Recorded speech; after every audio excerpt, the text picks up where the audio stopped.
प्रथम थर लंगळेश्वर थिबा हर पार्वती मंदिर को जाइथिली। नमस्कार, मु जयस्मिता, जड़े कंटेंट क्रिएटर। आपण मैंने हर पार्वती मंदिर जाइछंती कि नहीं निहाती कमेंट रे जनइबे।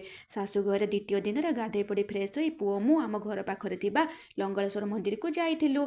जेहेतु मंदिरटा पाताल फुटुला, जेजेमा कहूतिले मंदिर सहित एकाथर शिवलिंग आविर्भाव होइतिले। लोकंकर भिड़ बहुत थिला, लोक माने पूजा करथुले। जेहेतु सोमवार थिला आमे भी पूजा करी पाखरे थिबा माता पार्वती को दर्शन करी हनुमान जी को दर्शन करी टिके बेढ़ा परिक्रमा कलु।